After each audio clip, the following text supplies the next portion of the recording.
Hey guys, David here. So we've just arrived in Sydney. We're going to catch up with Trent and Faisal from TIG Industries. We've actually done a consulting call for them. So we're going to go visit a new project that they've just completed around the corner, sit down with them, do a bit of a podcast, and hopefully you learn a little bit more about them. Cheers.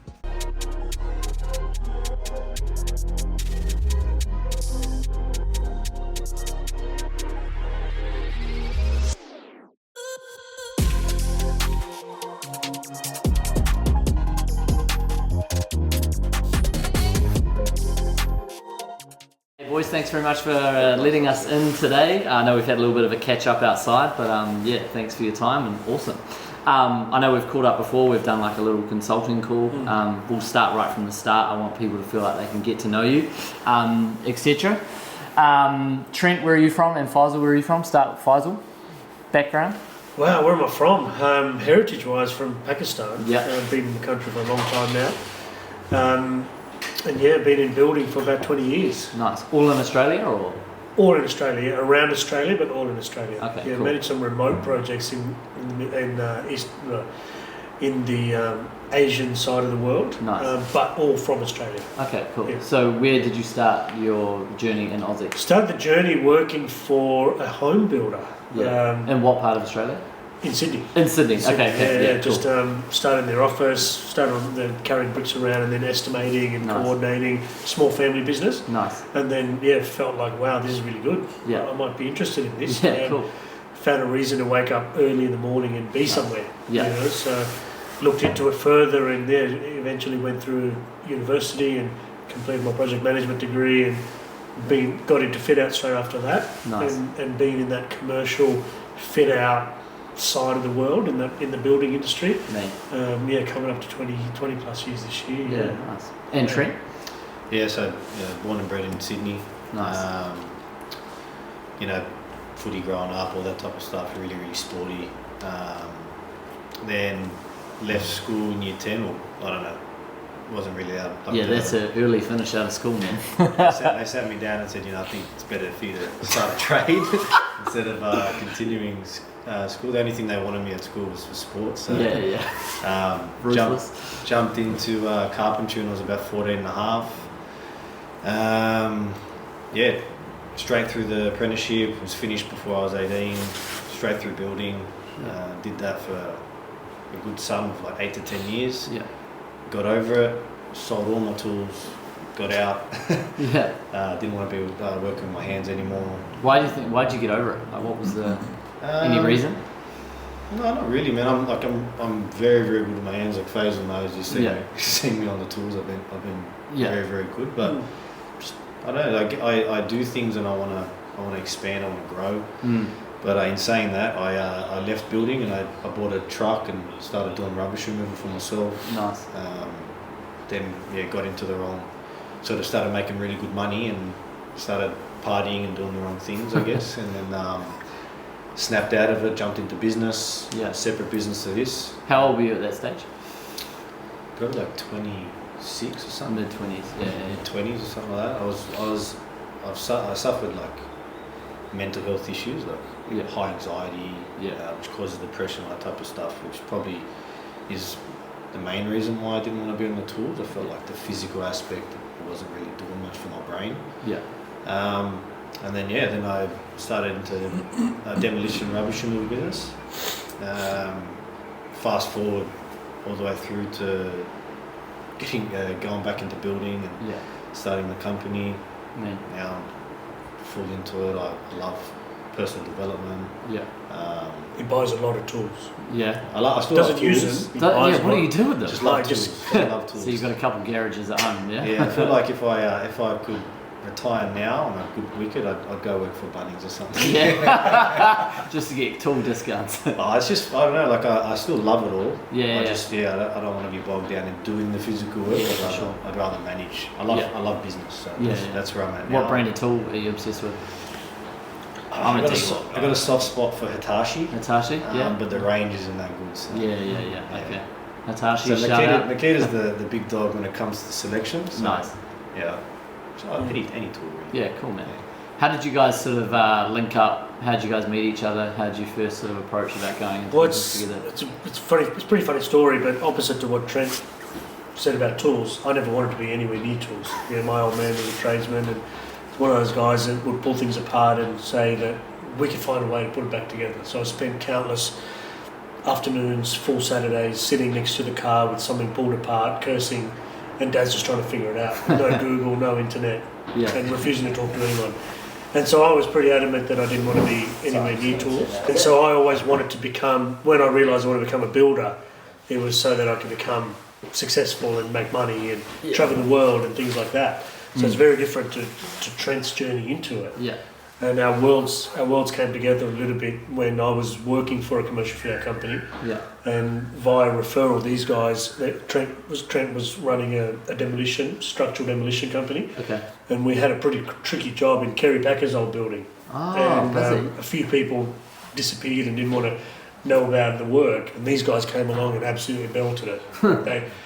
They turned up and they did their ass on it, but they didn't say a word. They just done it. Yeah. It was all day Saturday. It turned out it was his birthday, and he was there, jackhammer above his head, vertical. Floor jackhammer, like on my shoulder, on a scaffold. And so they made an impression. They made an impression on me to go, wow, these guys are old school. They say what they're going to do, and they say they stick to what they say, they stick to their word, and they get shit done. Yeah. And I was like, wow, you don't meet tradies like that, subcontractors. And then fast forward 6 months later, COVID came along, and I'm looking for work. Was it? He got made redundant because of COVID or whatever. Yeah, so their work just dried up at the drop. And we just happened to be looking for demolition supervisors, which is completely opposite to what he's done. But like he's a stand-up bloke. He just wanted to put food on the table. Turned up. Got it done. as a demo supervisor. Well, I sent you my resume. Yeah, he said the resume had nothing to Trent do. rang me up and said, "What the fuck are you doing with us? What do you want?" and we just happened to have a job where myself and another business partner were repairing a slate roof. Yeah. So a lot of carpentry, a lot of very particular stuff. And we had him on the scaffold moving bricks. Yeah. A bit of I'm scared of heights, by the way. Yeah. So it wasn't your bread and butter up there. I didn't tell him. He asked me that on the second day. He's like, "What do you reckon? Like, am I doing good?" I said, "Bro, nah." I said, "Pack your bags, this is not for you, bro." So gave a call to my other business partner and said, "We've got to get this guy into the office. I think he can help make a lot of changes." Yeah. And he did. Yeah, sweet. Things started changing in our company. He brought this level of professionalism and execution that we haven't seen before. Yeah. Can you give a couple examples there? Just sort of like... Well, look, I think the best way for me to describe it, it's easy for me to describe as an outsider. Yeah.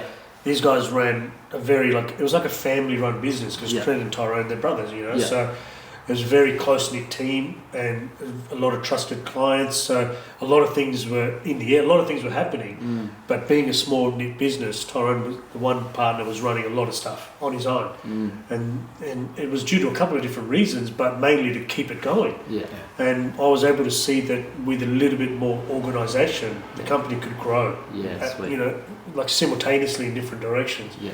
So I spotted a bit of a gap in operations, booking jobs and getting invoicing, chasing invoicing, getting it paid, getting that stuff moving, which then freed up Tyrone and Trent to win more work. Yeah. And Trent was then out there executing the work.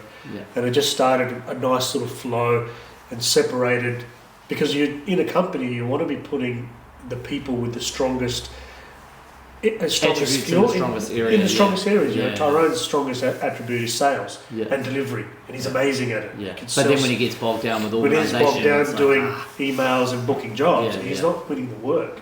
And so that's an example of how I took over that operations component and started to look after the job booking, the efficiency on the truck guys, and how we're going with all that kind of stuff, which freed the boys up to expand further. And they were able to pitch for bigger work. Right, so that was a bit of a lifeline for you guys, really. Well, at the time, everything was sweet before it, but we never thought that anyone could do what you needed them to do, and what we were predominantly doing. And Tyrone and I were sort of on top of each other and whatever. But, he brought that. Yeah, it's something that we didn't have. One thing that even in now with TIG, we just don't give up. If I tell you that we're finishing now, Faisal says this and this is where the program ends. That's where the program ends. We don't fuck around with that, you know what I mean? And same, that's just our nature. Yeah, nice. So yeah, then he was there. He caught wind of the fact that we were opening up a building company. Yeah. And then he just hey guys, I can hear that you're getting to building. That's what he always wanted to be, like he mentioned earlier. And how could you say no to that face? So yeah, he showered for today, man. It's looking good. So TIG was the start. It was going to be you and your brother that were going to do it. Yeah, well, it's actually it's a bit more in depth of a story. Yeah, back okay, there, cool. But, we had other business partners that we didn't run the same way. They're top blokes. Not everyone gels with everyone. Just doesn't gel, whatever. Yeah, cool. But yeah, that's where it sort of Faisal was sort of doing his due for that space of 2 years or something. Yeah, about 2 years. About 2 years on his own. Yeah. Like nailing jobs left, right, and centre. Yeah. Until it was time for me to come over and myself to leave my original business, which is at Oz. But yeah, it was sad to leave, but at the same time, move on to bigger things. Yeah, you can't. Me and him have a synergy that is just easy, It's good. I look at Trent and I think this is a guy that can literally do anything. And then he looks at me and goes, "This is a guy that can do anything." Yeah, it's strong. So I always knew that Trent, what he would bring to TIG would revolutionise us because of the skill set that he brings. Yeah. And it was interesting because I'd keep poking him and going, "Trent, look at these numbers. Look at this profit. Yeah. We've got space for you. On building projects. This is what's happening." And Trent would be like, "Oh man, I'm pretty happy here." Yeah. And so it was a bit of a journey, but as Trent said, the synergy in the end it proved too strong. Yeah. And Atos grew to a different level, needing a different type of person. Yeah. And then we were at the point where we needed to start planning our marketing, our sales, our pipeline. Yeah. Because it was, prior to that, it was win work, do work, and we were growing exponentially. Yeah. Jobs were getting bigger, and there was nothing that we couldn't do. Because my nature is, if you send me a problem, I'll solve it for you. Yeah, that's who I am. That's how I'm wired to do stuff. I just want to keep it real easy to follow. How did TIG get its first lot of jobs, and was it an inspiration off the back of the demo business, being like, "Hey, do you guys do X, Y, and Z?" Yeah. So like obviously Tyrone and I have a huge network that we've worked with. Yeah. We're a very very established business. Yeah. And it just started off with, "Hey, we're doing this." Yeah, nice. All of a sudden, like even our business, the first original business, it was rubbish removal. Yeah. But everyone was asking, "Can you get into demolition?" Yeah. Because everyone knew my background, Yeah. carpenter builder. Yeah. It's like shooting barrel, it's easy work. Barrel, you know what I mean? So we were smashing that out. Yeah. So, and I had always people asking me. That's why when he first came on, we were doing a carpentry job. Yeah. Because it's what I know, Yeah. So that type of stuff was quite an easy entry into it. And then you kind of already had those leads coming in for building. Well, I think if I can, it wasn't leads. If I can jump in, was, Trent and Tyrone are known to solve problems. Yeah, nice. Right, so people in their network call them when they have a problem. Yeah. I don't mean like life problems. I mean life problems too. But there's this you thing, offer counselling services? Sometimes I feel like I am a counsellor. Like he'll get calls and go, if we've opened this up and there's this and there's this, and he'd be like, "Okay, send me a photo." Yeah. And so they have this trusting personalities, Yeah, but right. also years of experience in resolving stuff. Yeah. So people still call for that sort of stuff, but that's where I fit in so well with the guys because I love solving problems. That's what we do. Yeah. That's what these guys do. So those referrals started to come in because people had problems. "Hey man, I've got a shop and I want to do this." We had a guy who had this dream of building a brick arch inside an existing shop. And every other builder said to him, "Mate, you're dreaming. It's not going to happen. Approvals aren't going to happen. Engineers not going to be happy." We looked at it and went, "Yeah, we can do it." Yeah. And we did it. And that was one of our first jobs. Nice. And off the back of that, people started to go, "Wow, you guys," and it was just go, Referral go, business, And referrals were just out of this world. Just people would come and we'd just lock up the job. Yeah. We had like a conversion rate of like 80 to 90%. Yeah, 90%. Yeah. You know what I mean? So that's... So it did stem original, but then obviously testament to the way we produce work. And Faisal, like I said, like he fit in so well because it was like same attitude. You want it done? I'm telling you I'm going to get it done, and it'll get done. And we do good work. And we do good work, So no shortcuts. you can see like it's just, give us a problem, So what did like the first 2 to 3 years of TIG look like in regards to how was it being run, operation, sales, how many guys did you have on the ground, and like sort of what scale of projects were you? Great question. What kind of projects were you completing? I'd say it was a high turnover of site managers, labourers, had a couple of admins, but weren't the right fit. I would strongly suggest that it was win work, do work, and it was all on Faisal's shoulders. I wouldn't suggest anything other than that. And I'd add to that by saying that we operated like we were running a project. Because my mindset is A to Z, and so we'd get a job, and I'd run it. Then we'd get a second job, I'd run it. And then it started to become multiple jobs. So I'd find the appropriate site resource to put over there, and we can run that. And we started to grow exponentially. Jobs. In the early days, there were jobs that were $2,000. Yeah. Install this and install that. Yeah. Then it became $1 million renovations. Yeah, nice. Then it became $1 million commercial fit outs, which, in my history of commercial fit out, that's a walk in the park. That was bread and butter. Yeah. We can do I've done $25 million jobs. Yeah. So that's where it was very much. You present me a problem, we can do it. Yeah. And we grew exponentially. We're turning over $3.5 million. Yeah. But in the background, we weren't busy building a company. Yeah. And that's what I kept saying, guys, we need to start doing some stuff. But also wary that this is really good. We're doing a lot of good work, and all our work is referral because website doesn't exist. We've got an Instagram page, but people are loving what we're doing. They're telling their friends, saying, look at these guys, they can do it, they do what they say. And that's how our reputation continued to increase. Yeah. I mean, it's a strong way of getting more work, but if you could double down on that as well, like you guys have, then I'll ask that.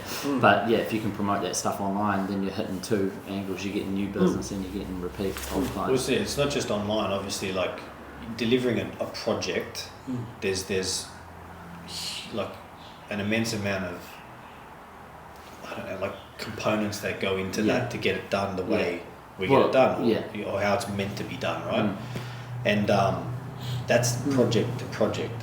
But when it comes to the full picture, like you mentioned, he would constantly come and like we'd review numbers and we would see things, and we'd be getting excited about it, but you just neglect some things when they're not in your face, if that makes sense. Yeah, so like, what to do next? If you don't need work, you're not going to go look for work. Yeah. So. Yeah. But it's always got to be it all has to be done. Like I think if you look at a business, you've always got to be looking for work.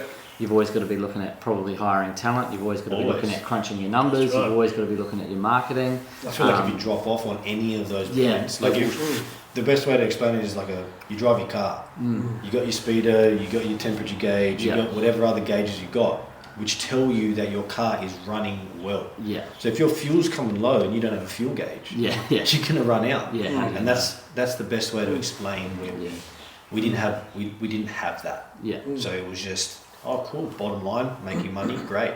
Clients are happy, great. Yeah.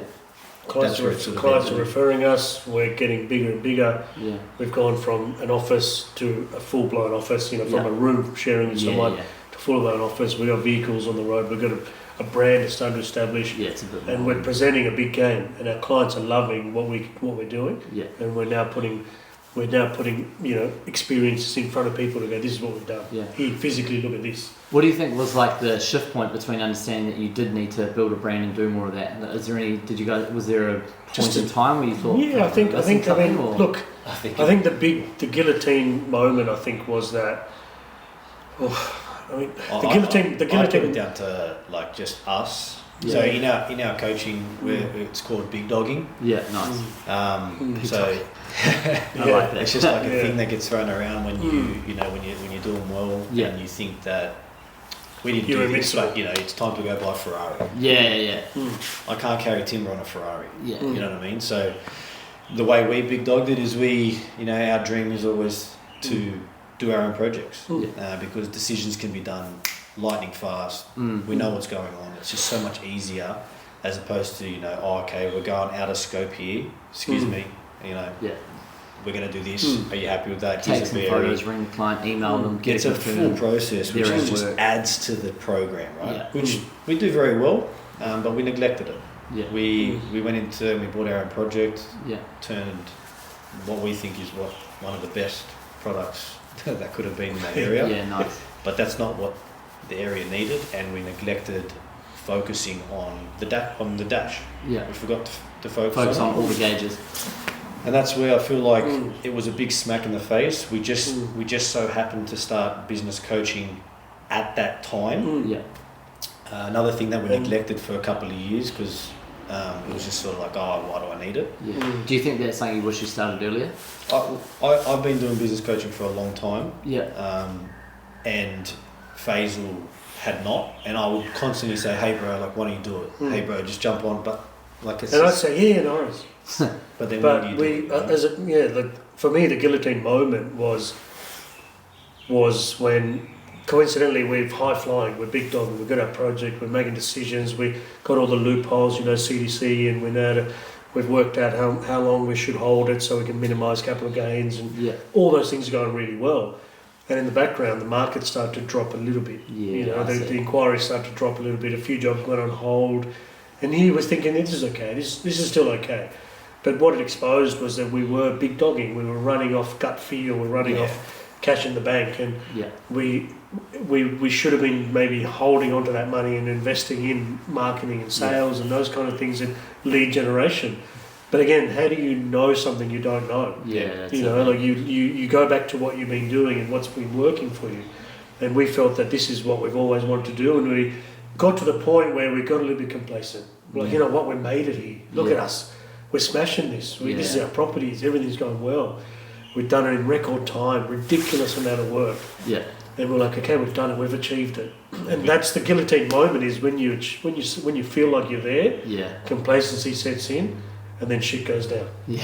And that the next 12 months was hard. All right. Yeah.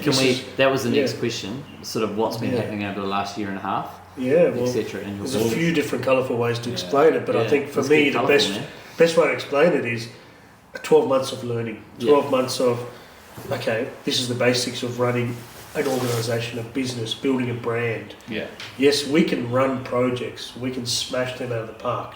We can run projects in Albury, in Tamworth, in Wagga Wagga. We've shown that we can do remote stuff, we can do city stuff, we can do whatever. Yeah. But can we build a brand and an organisation that is scalable and will leave us in an ability to work 15 hours a week? Yeah, yeah. How do you do that? Okay, this is the steps. Yeah. So we've started to learn the steps whilst we're surviving the crazy market off post-COVID Australia. Yeah. And that's my way to look at it, to go, wow, we had this never give up mentality to say we can do this, we know we can do it. But it's directional. That sort of, I call it like a bulldog approach. You can get caught in a lane and a direction that pulls you away from where you should be. So, Google Maps, you know where you are, and it tells you it finds out where you want to go, and it maps a route. Yeah. But, there's probably another 10 routes that you can take. Yeah, for sure. But there's also another 10 opportunities or 100 opportunities to take the wrong turn and add time. Yeah. And I just feel like that's probably what we did. We sort of said, oh, yeah, we can do it, bang, all our eggs in one basket. That's how it turned out to be. Yeah. And then, we got slapped in the face with it, and there was some tough conversations around, should we just pull the pin and get out, stuff like that. What were some negative effects out of taking that? Just like losing other work opportunities? What do you mean by taking that? Because you obviously put all your eggs in the one basket. We never planned to put all our eggs in one basket. Yeah. It just panned out that a couple of jobs had pulled out due to some health issues. Unforeseen stuff. Like last time we caught up, we told you about a certain job that we were taking on, but then we realised we weren't a good fit, so we gave the money back, that type of thing.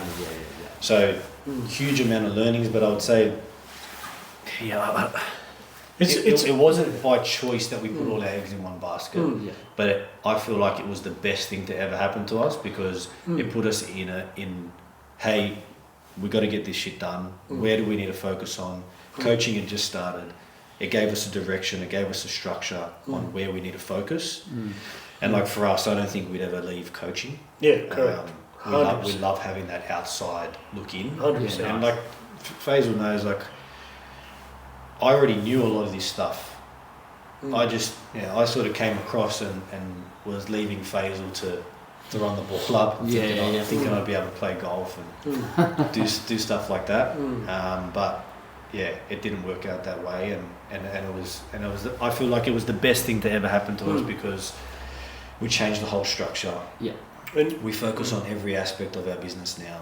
We there was one point where one or two clients was even getting a little bit upset with our process. So what did we do? Straight away, ask questions. Where can we do better? We just started changing everything. After you'd finished a project for them, or during kind of? I think I found that when it was me personally, what I learned out of it was when things got a bit tough, when things got a bit hairy, and we presented a very united front. We didn't let any contractors down. We didn't let any clients down, even though we were sort of finding difficult conversations around our existence.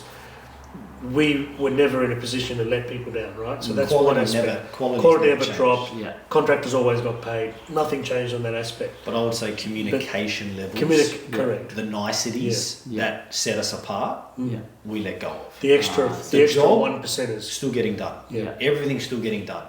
But when behind the scenes comms. You're a builder, you understand. Man.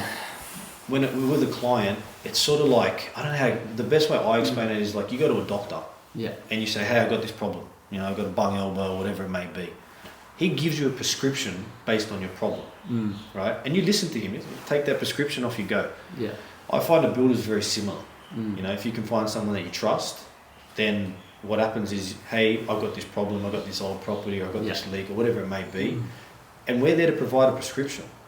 And the idea is that we lost touch with that. We lost touch with that little bit of communication. Yeah, if you go actually to a doctor, really caring about what imagine you go to a doctor and he looks at you and you go, don't worry about what you say, here, take this. It's like... And that's because the doctor's worried about his next 30 patients, right? And so the doctor's mindset, in his mind, he's still helping a lot of people, he's getting through a lot of numbers, and he's getting through a lot of work, but he's not realising he's pulling 5% energy out of his current work. Yeah. And that's what I was finding, that in managing everything that we were trying to manage, for sure. the results of big dogging, the financial challenges, cool. trying to execute work, trying to win work, and suddenly when you're doing all those things, you get some pesky clients with some unbelievable defects that are not defects. Yeah. And you might say to them, listen, it's not a defect. Suddenly they get a bit upset. Yeah. And it's that kind of extra service that we always prided ourselves on delivering. And you felt like you'd slipped. We just started to pull back on it subconsciously, not realising that, because we've got all this happening over here, and I'm presenting up front, but what I'm not realising is I'm pulling away a little bit, and the clients start to feel like, well, I don't want that, I want the full service. And so Trent highlighted that, we spotted it, got some feedback, and then we realised, you know what, we've got to go back to what we love doing. We love helping people, we love delivery, we love exceptional delivery. What do we need to get back to that? Okay, let's focus on that. Then align that with the exceptional items in where we're trying to get to, and focus on all of those and get back to what we want to do. And that's been the biggest learning, is never lose sight of the smaller stuff just because you're trying to play a bigger game. Your big game goes nowhere if your current game just drops. So if you were to say what would be one improvement that you guys have really made to pivot from where you were last year to year, if you could find it, simplify it in a couple of words? I think focus, man. Focus on current projects. I think, like I said, it's focus on, in regards to the company, we focus on all aspects of the company. We've got a structure, we've got a team now. Nice. Not just hiring for the sake of the job. We're very passionate on our vision, mission, values, our culture. All of these things have to be in alignment in order for us to produce good work. So ensuring that our team is happy means that it projects outwards to everyone else, and that includes us, making sure we're happy. And we've always said, if someone says, what are you in it for? I'll be honest with you, man, when somebody cries at the end of a job, how do you beat that? You know what I mean? Of excitement or happiness. It's a crazy, emotional, it's a great feeling. I even get it when I always try and play the game. When someone inquires with us, I want them to say, fuck, that was fast. And I'm like, it's like a game, how many of those can we get a day? And for you guys, And then as business owners, the only other item I'd say is earn the right. Understand what that means. What does earn the right means? As business owners, you know many business owners, they start a business and suddenly they're driving a fancy car, they've got an SUV, they've got this car, they've got this happening, fancy office, fancy tools.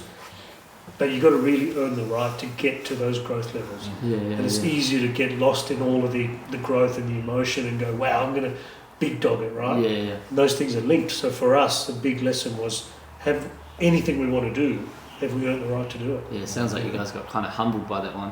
Yeah, it's the best thing ever. Yeah, it's good. So. Oh, we're in denial about it for like 6 months. You know, we're Coming up with excuses. We hear it and we say, no, mate, what do you know? You don't know us. Like, we've done all this work and we've earned the right. And, but earning the right and understanding that is a massive lesson in itself. It's good. That comes from our coaching.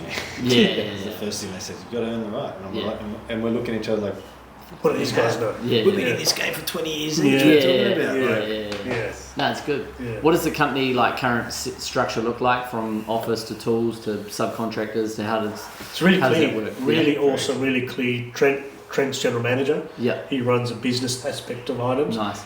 I'm the construction director, so all delivery estimating falls under me. Cool. And then we've got a team of admin, contract administrator, and a social media manager at this point in time. We've got a site team, so we've found through this experience of setting up scalable business, we've found clarity in finding our lanes. You know, Trent's amazing at people skill, people communication, building systems, ensuring things are done on a macro sense. I'm a real micro person, you know, so we sort of found that over time, finding what and how that balances. Prior to that, we were micro, macro everywhere. I was macro under his arm, he's macro over my head. Like, we're all over the place. Just stay in your lane. We're trying to find the lanes, and then we've found that the growth is now starting to be exceptionally more enjoyable because we've found where we're really good at. And when you're really good at something, you're really happy, you tend to lean there. When things get tough, you go that direction. Set the foundation, man. Refer back to building. Shit foundations, shit built. It doesn't matter how good all the rest of your trades are. If your founds are shit, you're fucked. Or you're trying to get the electrician to do the plumbing work. Enjoy cracks and enjoy things that are going to just come about. Enjoy crack. Wow. Jesus. No, I know where you're coming from. So have you, when you stay in the office, have you got someone on admin, invoicing, all that? Do you guys have an in-house estimator? What's the structure? We've got someone who does our accounts. We've got a full-time admin, a full-time project admin. Cool. And then we've got, like you said, after our last convo, you get stuck into us. We went balls deep into social media and really showing people what we can do and what we're about. And we look to find value in outsourcing certain services. Estimating is one.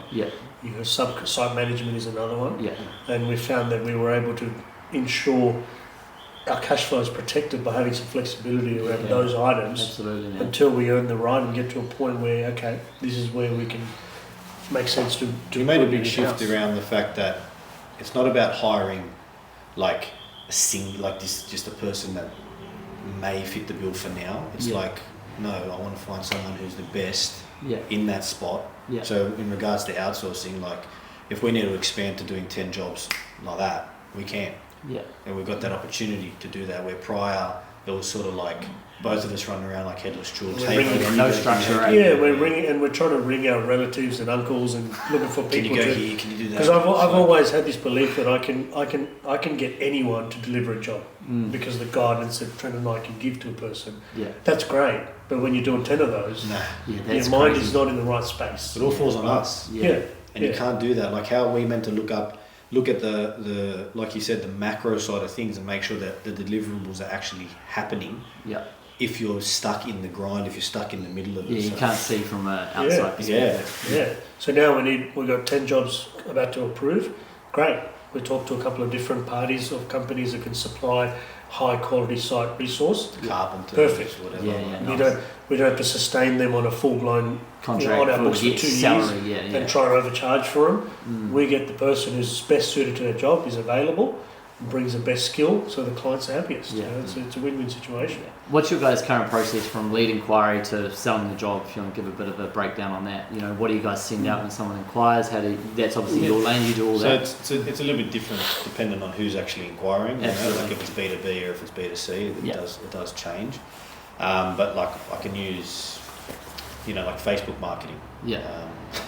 We've had some questionable people work for us in regards to bringing in leads. So there has been some some things are just impossible to We've convert. explored the market. Yeah, nice. But yeah, like if say a lead were to come in from there, you know, they fill out a brief form with a brief explanation. I think it's very important that it's not just a what's your name, what's your number. Yeah, you got to get Because some pre-qualified. if they're not actually interested, if they're just calling me to say how much is this, Yeah. man, how long is a piece of string? That's not literally how it interested. is in building.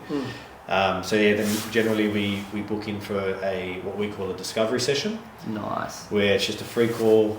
Generally, I'm the one that's on that phone call, and we sort of take a bit of a deep dive into getting to know each other, because I think it's very important that whoever we're choosing to work with, and it's very important. I emphasise the fact that we are choosing to work with that person. Yeah. And that shift has changed everything for us, because if you're sort of like, I want to work with everybody, it doesn't work that way. Nah. You know, I don't get along with everybody. Yeah. You don't get along with everybody. Yeah. It's just, you know. But not everyone understands the building experience. And I think a lot of clients in their mind think they're the best client in the world, which is fine. Everyone is. And it's like a gift But- to give us a job. but Yeah, a It's building, not a gift. a building- I'd rather go broke on my couch Yeah. than to go broke working for someone who's just going to ruin my life. Like, Yeah, how am I not meant to treat you come well, home yeah. happy Yeah. to my family and give my attention and focus to what matters most in my life, which is my family. Yeah. So Yeah. that's it. So we go discovery call, find out a bit more, and what that discovery call is, and it's such a crucial point, is for me to discover where they are in their building journey, because as you know, that I can place them at any point of a building journey. Have you got a DA? Is it just the inception part? Have you just thought of it? You know, where are you in this? Have you spoken to a designer? Have you worked with an architect? Yeah. Have you got any work? Are you midway and your builder sort of stuffed you up and now wanting us to jump in? So that discovery call allows me to find out through some detailed questioning where they are and how we can best provide their best next steps moving forward. So it's very important, that discovery call, finding that stuff out. From a discovery call, we move to what we call a strategy session on site. And you can hear the wording that I'm using. We are very adamant around what we're saying, because it is a strategy session. We're going out there and we're figuring out in even further detail where we can help. You know, and if it's not us, that's cool. That's the whole part of the qualification in the discovery, because then it's no worries, we're not doing that. Cool. Why don't you go here? Yeah. So Because you that's- are about to enter into a relationship. 100% it If is. you're going to Exactly. scrap at the start. you don't Exactly. wanna- And it's a relationship. It's not he and her or she and him. It's literally Yeah. a relationship. It's a relationship that goes on for a period of time. Yeah. And a lot of clients don't understand that they need to be wholeheartedly involved in the Yeah. relationship, Yeah, absolutely. because it is a bit bumpy. It is going to be a lot of decisions. It's going to be a lot of disagreements on minor things. Yeah. But that's what makes the end product so amazing, Yeah. is that you've had that involvement and understanding of how we get from A to Z, and now you own it, you love it. You know. So yeah, like this, I know that you're trying to keep it in sequence. So discovery call, on-site strategy, and then we sort of assess whether or not it's, so we can come up with a budget, and that's for free. So we come up with a budget for free and guide them on their best next steps after this strategy session. So after the strategy session, we go away together with the rest of our team and strategize about what is the best, maybe 2 options of moving forward for that person, you know, whether they need to entertain design, whatever, you know, could be a million different things. And then we come back with budgets. You know, we think it could be around this, and you know, people need to understand that, you know, I can do a job that's $250,000, and we can turn that into $1 million based on your selection of fixtures. Yeah, absolutely. Complexity. It is a budget Site conditions. in order for them to get a gauge on, okay, am I willing to pursue? Yeah. So then we go from there. Then if it is something that they are willing to pursue, if they engage, it's a choice whether they want to engage with us, and we basically do our own internal sort of QS.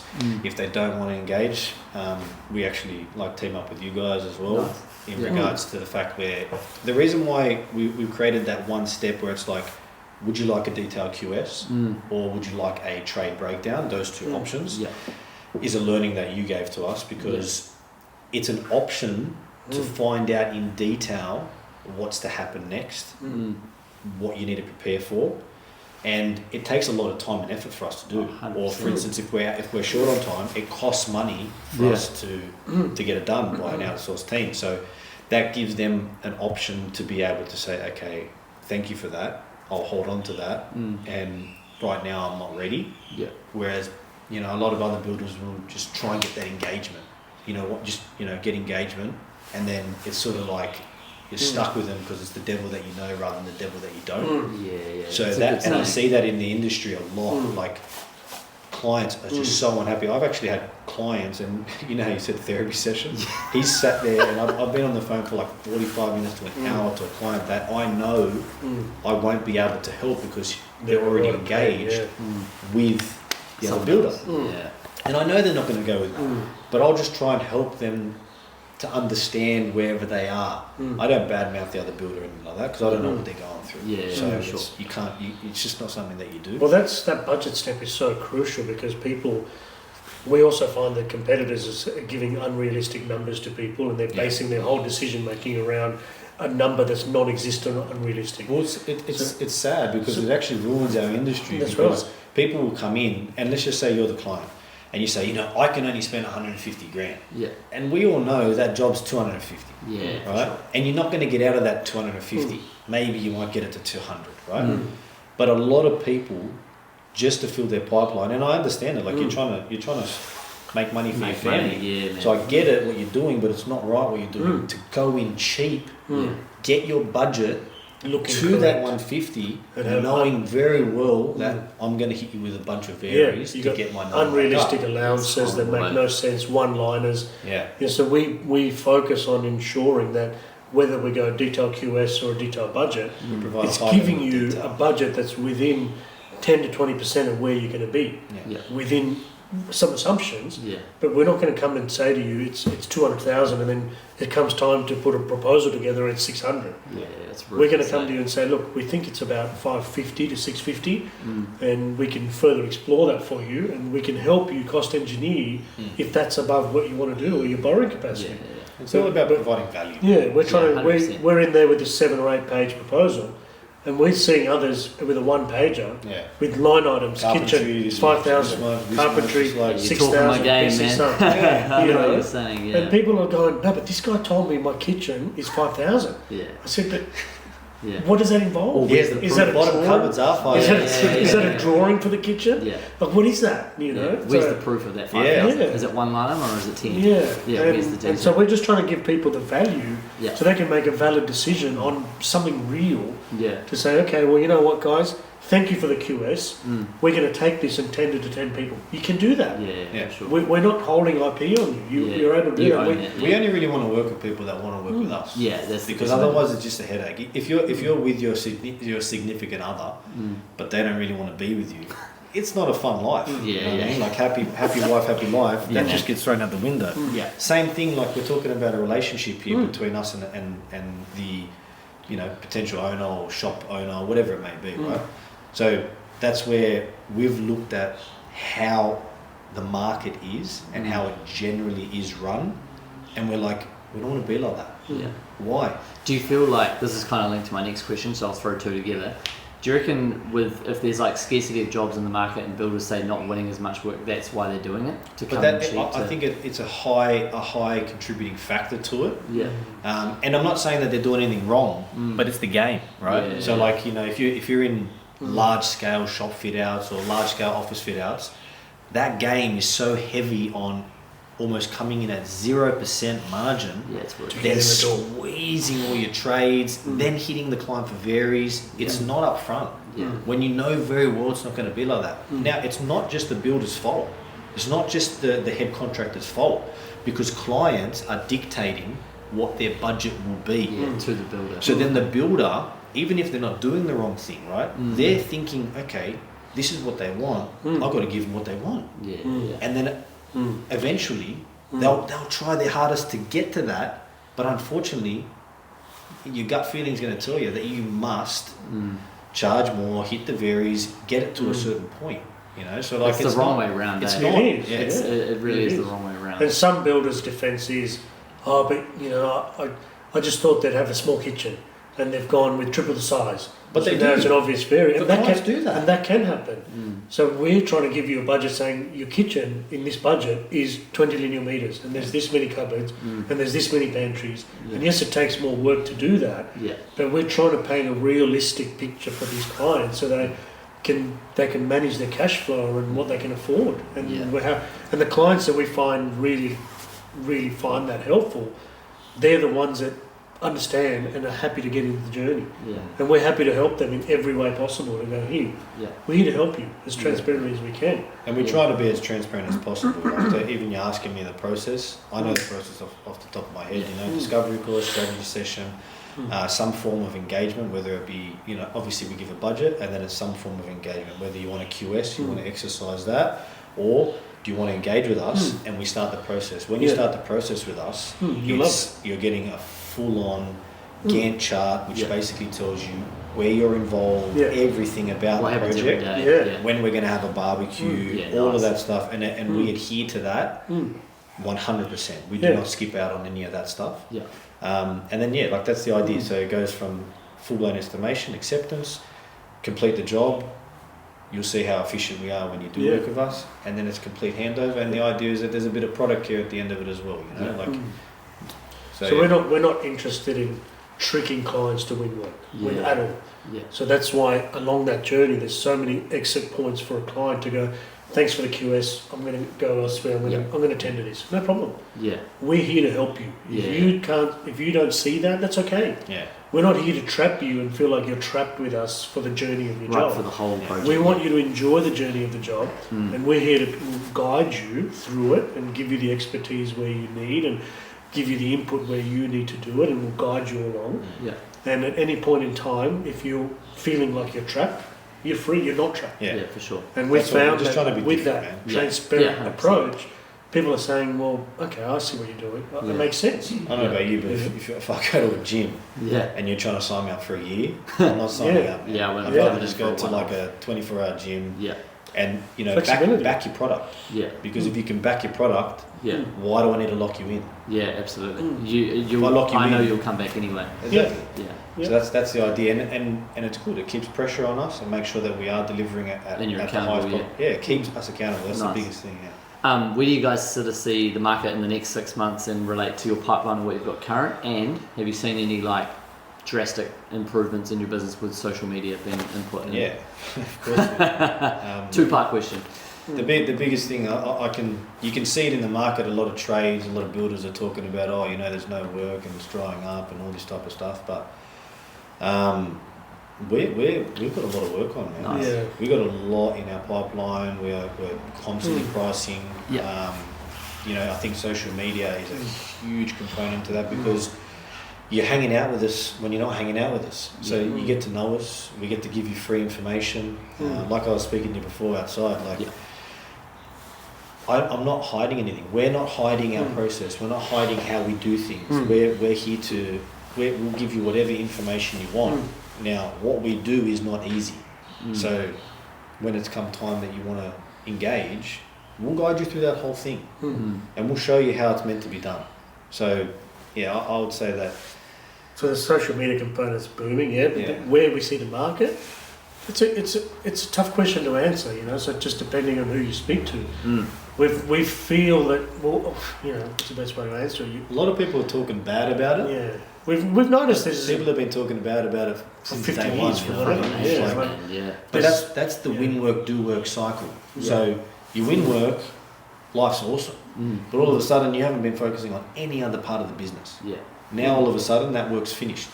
What happened? I've got to scramble, do everything. Got to get work, call everybody you know. All of a sudden, you got too much in the pipeline. You take on too much work. All of a sudden, things are amazing. The common, I'd rather this problem than not having any work. And then 6 months later, shit, I'd rather be so busy that I can't even see my family. And it's that's constant fucking. If you're not balancing, man. And that's in all aspects of life, man. You need to balance everything in your life. How do you guys manage sort of between the business and family life as well? You guys are both family guys. Well, that's another thing. Do you have any sort of drawback deadlines that you're like, nah? That's another thing that got a little bit neglected when we're in that stage of sort of survival.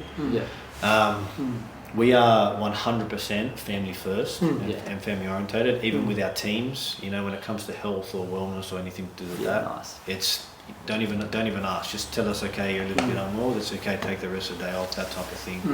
And make sure you're spending time with the family. We neglected that, and it was a huge slap in the face. Yeah. So we don't allow that anymore. And you know, some clients will ask me, "Can you come out at 5, 6 o'clock at night to look at a job?"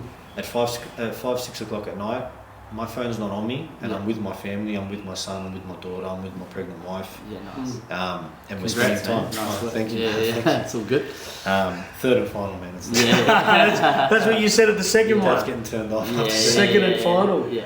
But like it's huge, man. The balancing act is hard, but we do it together through planning, man. Like It's how we run jobs is how we run our company, and that's a big mindset shift for us. Is we program the shit out of our jobs, right? Up until communication levels with clients, all that type of stuff.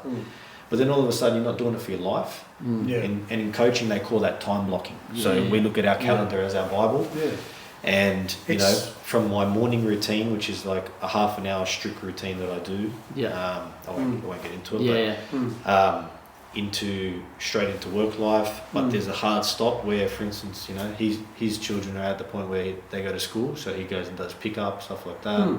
It's high in our value factor. Like it's really clear. It's where we are where we want to be with our families. It's high on. It's clear in our values. So our values are to ensure that we spend the best time we can with our kids as they grow up, and spend the best time we can with our wives, knowing that we are busy, we have a business. But that value factor is so important, because once you realise what's the highest value item in your life, and you find a way to then work with it, then it becomes clear. Yeah. Well, our families were pretty similar growing up too. Yeah, so both our dads worked like crazy, 7 days a week, and they were missing. And so there's a void there in a child to say, well, do I do that or do I do this? Well, they're not missing like that. It's, you know, old school mentality of thinking this is how I provide. My time equals money. So it's like that's what we're avoiding. Yeah, for sure. So we plan, we meticulously plan. And we're well aware that our wives also run their own busy lives, and we have to be mindful of, it's not just about me and TIG, it's about me and TIG and then my family and how things are happening, and just have to be aware of that, aware of what's going on, and be on top of it. And when I say on top of it, it just means having clarity in your mind. What's the most important thing to you? What it is, and assess that and be really clear with it. So for us, it comes back to our vision, mission, values, and our culture. It's all in there, man. Like our whole team reads that before they come on. You know, any team member that comes on, they get a 10-minute spiel of me, and it's just me going through every single line on them. Because if you don't align with that, this is not the right place. Yeah, it's good. That's good. If you're here just for money, it's not the right place. Yeah. So commonly on a Saturday, I do my site visits. I have my boys with me. Yeah, nice. They come. Bit of family time, bit of driving around. If a client asks me to come and do an estimate on a Saturday, I'll say to them, look, I'm going to have my kids with me. Is that okay? Yeah. You know, because it's okay for me to do some extra work, but I'm not missing out on my time with my kids. Yeah, nice. And they love it. They come to sites and they run around, and you know, they got a little vest on, and they love it. They think it's amazing. Oh, Daddy's work. And for me, that's so important to be around them at the times on the weekends, because that's our time. Yeah. So we just find the balance, and again, it's like kids don't see money, man. You know what I mean? Like you can buy them as many toys as you want, doesn't mean shit. They see time. Their value is time. Yeah, that's good. That's all it is, man. And it's got to be undivided time, you know. Throw that phone away, look them in the eyes. Yeah, it's hard to do that, because you're always thinking, fuck. Of course it's hard to do that. That's what I'm saying. It just comes back to balance, man. Yeah. If you're not balanced as a person, how are you gonna deliver amazing projects? Yeah. How are you gonna do anything well if you're not balanced? If you're not, if you got like, say there's 4 quadrants, like our coaching talks about the 4 quadrants of life, you know. If you're filling up one bucket, the rest are empty. You need to learn how to do all at the same time. Go see your friends. Make sure you book in to see your friends. Make sure you take your missus out for a once a month dinner or whatever it may be. Spend as much time as you possibly can with your kids, man, because you blink they're gone. And they're gone. They're fucking 18 and off. You know what I mean? They're gone. 18, mate. They say that there's a stat that you have until your child's 12, they'll spend 80% of their mind with you until they're 12, and that's your time to grow with them and build a lifelong relationship with them. Because after that age, they start to have other opinions and ideas and friends, sure. and if you're not there, if you're the person that's always at work, they'll look at your action and think, okay, well, firstly, that's the norm. Secondly, I hate the norm, so I'm now going to create a new norm, and so before you know it, you blink and they're gone. Which is probably why I hated work so much when I was younger, because it's all my dad 100%. did. You know what I mean? And he's the best dad ever, but was never there. Every memory is he's there, but you know, he'd go to bed at 3 in the afternoon, and he'd be getting up at 12. Yeah. So like very rarely did I get to like hang out with him. Now we're like best mates. Yeah, it's cool. You know, because he's retired and he's giving all his love to your son. The kids. My dad does that too. Nice. You know, he lives his life with balance, man. If I had one word, balance. Yeah. Yeah. What's the goals of the business for the next year, 2 years, 3 years? How far mapped out are you? Like I'd love. Initially, I want to say crank it. Obviously, it's crank every part of our life. Yeah. You know, the business won't go anywhere if we're not going somewhere. If we're not growing as people and stuff like that. So we need to be leaders. Yeah. And I don't think it's right, for instance, for me to have a pathetic life outside. You know, and when I say pathetic, I mean, you know, me and my missus don't talk. The kids are just, you know, not looking after all the buckets. Yeah. So become a leader in life. Keep learning. Keep growing. We foresee that the business in the next year is going to pretty much double. Yeah. Cool. Because of the way we're treating it, and we're focusing on sharpening the axe in all aspects of our life, as opposed to let's make money. Yeah. Like I said, man, we're happy to go broke on the couch. We're not going to, because we position ourselves as the best in the market, and we believe in it. We truly believe in our product.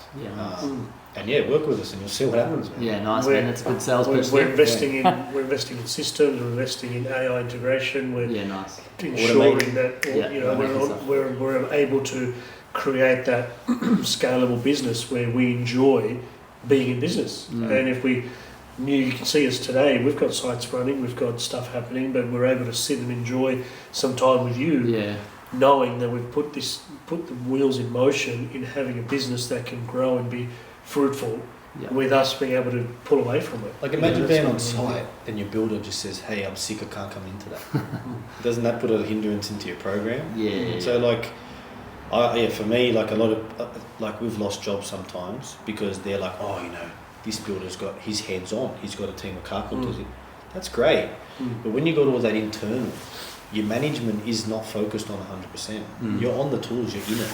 You know, your chippy might have a bad week, have a bad year, whatever it may be.